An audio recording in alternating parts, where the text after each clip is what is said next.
السلام عليكم يا جماعة، ازيكم عاملين ايه؟ حابة اقول لكم النهاردة على وصفة جميلة قوي بتقضي على العطس والحشرجة عند الفراخ. بس الاول عايزاكم ان انتوا تستغفروا ربنا معايا. استغفر الله العظيم، استغفر الله العظيم، استغفر الله العظيم. ده اهم طبعا من كل اللي هنقوله دلوقتي، او نكسب ثواب يعني مع بعض. المهم عشان نخش في الموضوع على طول.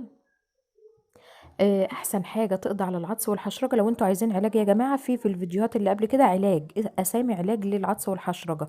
انا بقول النهارده وصفه مش علاج. آه، الوصفه دي المفروض ان انت تعمليها كل يوم للطيور بتاعتك، وباذن الله هتلاقيها ان هي طابت على طول من العطس. بس تقدمها لهم مثلا مره كل يوم ولا حاجه.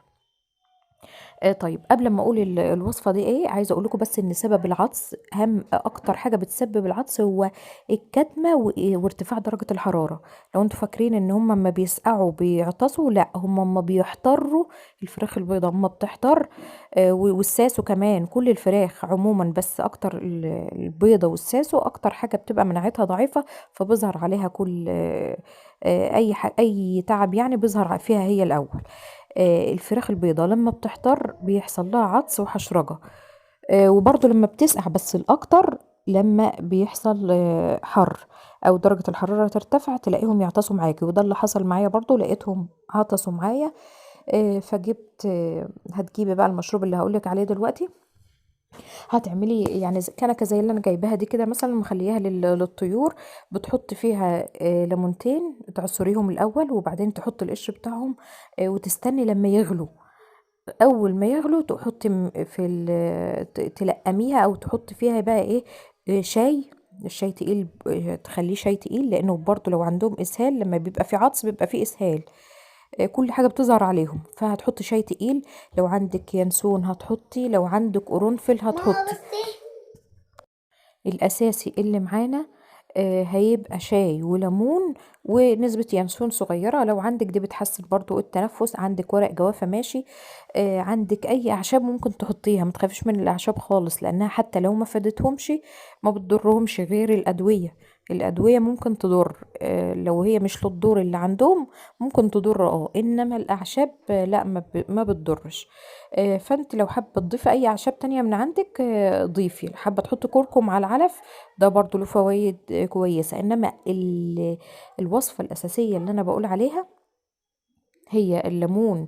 يغلي ده بيشتغل كأنه رافع مناعة. وحابة تحطي كمان توم برضو كويس. بس ما تنسوش يا جماعة ان انتوا تحطوا بقى على الحاجات دي كلها شوية سكر. شوية سكر صغيرين، او حتى معلقة عسل اسود. لان الليمون لما بيتغلي وخاصة ان احنا حاطين القشر فيه بيعمل مرارة. انا بصفيه زي ما انا قايله لكم عشان ال... ال... الرواسب ما تسدش الفتحة بتاعت السقاية.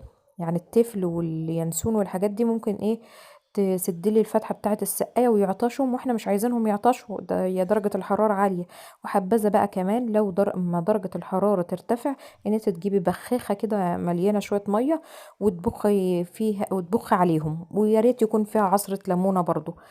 تبخ عليهم يعني تقللي من درجة حرارتهم، لان اللي بيعمل عطس وحشرجة هو ارتفاع درجة الحرارة. انا هنا بقول لكم انا خايفه من الفتحه بتاعه، الفتحه ان هي تتسد بتاعه السقايه. فانا هصفي بقى المشروب ده كله هيشربوه قدامكم اهو. طبعا المشروب كان سخن.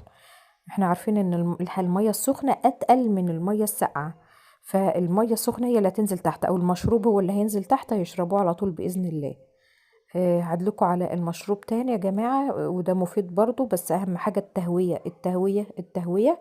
واعتدال درجة الحرارة، لازم الفراخ عندك تكون في حتة ظل وبيوصل لها هوا كويس. وبرضو ما يتعرضوش لتيارات هوا شديدة، لا يكون في فتحة في الصندوق مثلا عندك.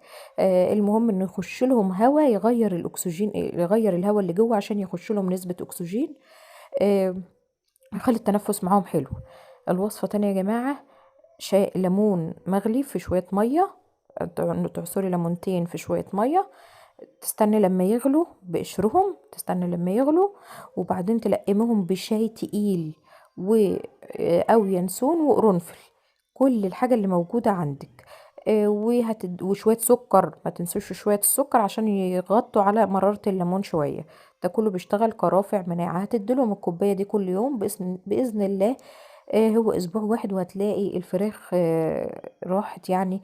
العدس والحشرجة دول راحوا خالص. بس شرط شرط شرط يا جماعة، هو اعتدال درجة الحرارة. حتى لو انتي ما قدمتيش دوا خالص، بس ظبطت درجة الحرارة، يعني حطيتيهم في مكان فيه تهوية كويس ودرجة الحرارة ما علتش قوي، هتخليهم يعني يبقوا كويسين معاكي. حتى لو بيعطسوا مش هيجرى لهم حاجة. المهم ما يحصلش التطورات او المضاعفات بتاعة العطس، يبقى في صوت حشرجة جامد. ولو العين بتاعتهم دمعت معاكي اعرفي ان هم مش هينفعوا. يعني لو عينيهم قفلت كده ودمعت وبقت تنزل ميه وقفلت، اعرفي ان هم مش هيكبروا معاكي ومش هيبقوا